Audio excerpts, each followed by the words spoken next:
Damien, why, man? We were so close to greatness. We were this close. You didn't have to do me like that, brother.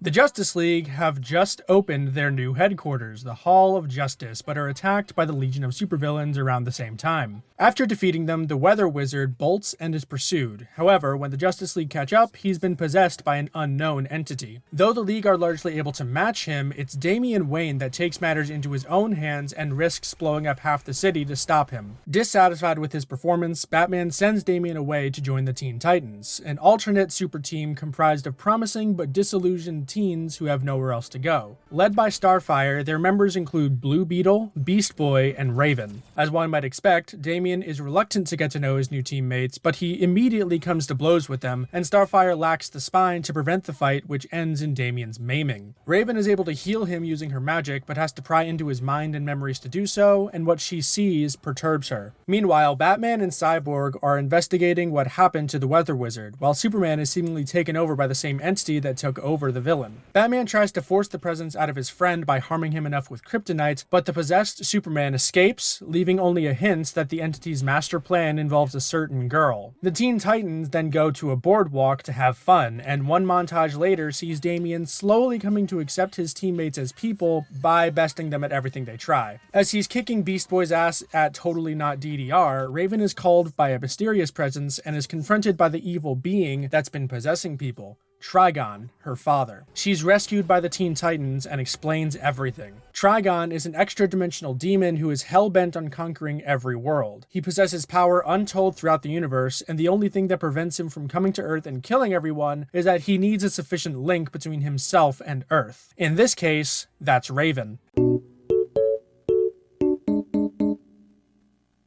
Back at Titan Tower, the Justice League arrives, having put two and two together about Raven due to the boardwalk attack, and comes to take her into their custody. For a reason I don't understand, the Teen Titans refuse, and just as Starfire is working to calm everyone down, Trigon takes over the Justice League. Batman nerve toxins himself to prevent being possessed, but the Teen Titans are still no match for Cyborg, the Flash, and Wonder Woman combined. Raven frantically agrees to go with them if they spare the Titans, and Blue Beetle manages to free Cyborg right before they leave through a boom tube, leaving behind the decked heroes to try and save the world and free the Justice League.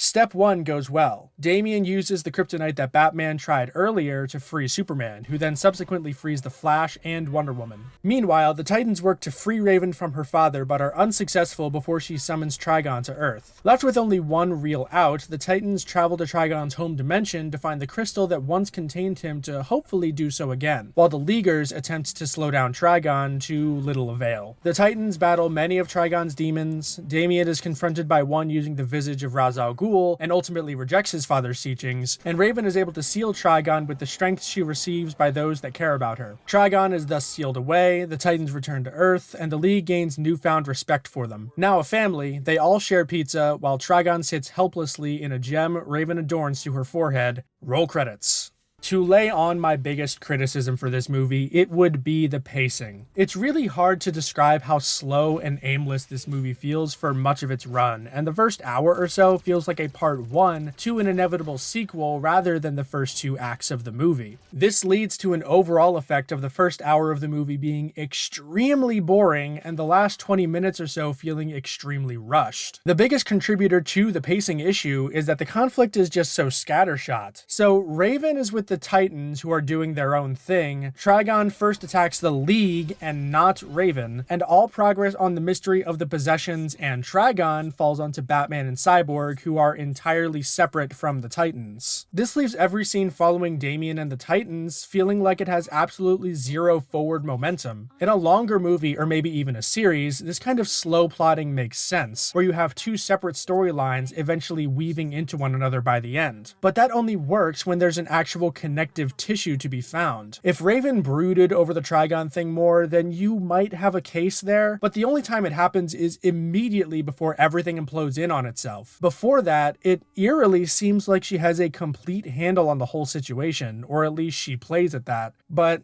that's never really brought up, and it ultimately doesn't really matter because her brooding amounts to nothing anyway. As a quick fix, one of Damien's ploys to get more information from Raven could be to intentionally injure himself again so that she heals him again, as when she did the first time, he was able to see as much as she did into the other's memories. This would pretty squarely center the drama on Damien, who is ostensibly the main character, as he tries to figure out the puzzle from the source, paralleling Batman, who's trying to figure it out from the extremities, and would push the narrative forward and might actually serve to intrigue the audience, which the movie fails at doing currently. Instead, he just bitches at people, constantly. The vast majority of the runtime is spent with Damien as he adjusts to the Teen Titans, and unfortunately, Damien's character has regressed back into where he was in Son of Batman, right down to the posh hands behind the back pose that he took in that movie. He constantly insults and belittles his peers and mentors, and seems to have forgotten every lesson he learned in his previous outings except must not kill, which he does anyway, just to things that can potentially resurrect themselves. He still cuts their heads off and blows Weather Wizard to hell and back after all.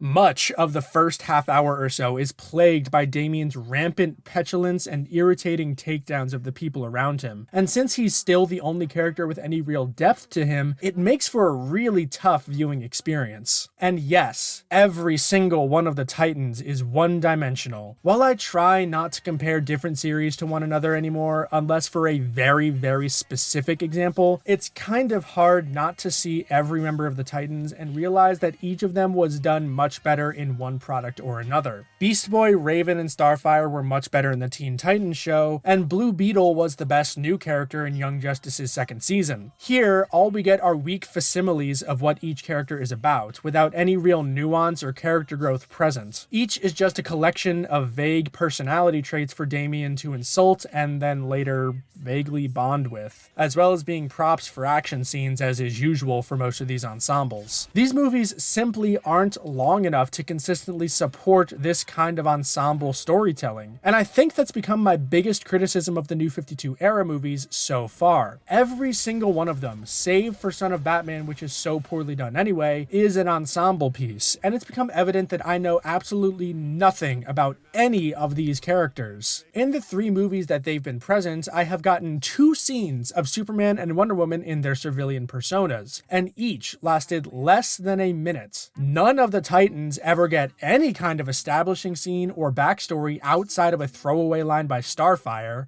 Garfield was 11 when his genetics kicked in and gave him green skin and powers. We still don't know the purpose of Jaime's alien armor or all of its abilities. We just knew they needed help. Aquaman is nowhere to be found and is never mentioned. Green Lantern and Shazam are mentioned as being unavailable for some reason, but we don't ever get to hear that reason. And Cyborg's ending sees him having bonded with the Titans, but his entire interaction with them was planning for the final battle, and that's it. And we're supposed to believe that they're best buddies now? I mean, Cyborg was like the one leaguer that had a proper introduction to a character arc, and that's just gone now. None of these characters are interesting, and there are no character arcs for any of them. That leaves the main plot of Trigon's invasion, but Trigon himself has dialogue that's so generically evil that it could be easily interchanged with Darkseid's from War, and that is not a good thing. If they just gave us a Teen Titans movie, maybe I could see it working out, but then they tried and failed 3 movies from now, so me, I guess. Okay, if they just gave us a Damian Wayne movie, maybe I could see it working out, but wait, they tried that a couple movies ago and me, whatever. If they gave us a second one, I guess, and his growth actually stuck this time, maybe? Alright, so the characters bite, so what? They weren't exactly any great shakes in the other movies either, so what else is there? Well, the animation is subpar, as has become the standard. As usual, the opening action bit is the best looking one, and there are extremely brief shots where things look good, but the direction is once again at Son of Batman levels, unfortunately. Wonderful. Moving on. The music is forgettable as well, which is the norm for this catalog, but come on, I'm trying to find something to latch onto here. The only real bright spot in this picture is that it has a decent sense of humor. Two scenes stood out to me. The first is a bit of visual humor. Starfire is complaining to Dick over a video call as she's presumably getting out of the shower, and Dick is very clearly ogling his girlfriend, and she's either oblivious to it or intentionally putting her body into suggestive poses in frame for him to see, which, that brought a chuckle to me. The second is right at the beginning of the boardwalk scene. This is an opportunity for us to become more familiar with each other. How much more familiar can we get? We've already seen Garfield lick himself. As a dog? I wish.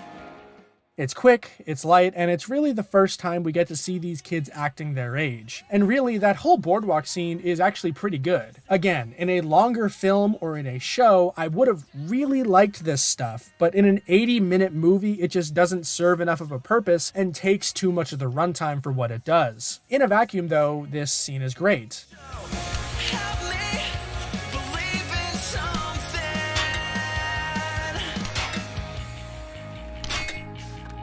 Just call me Eagle Eyes.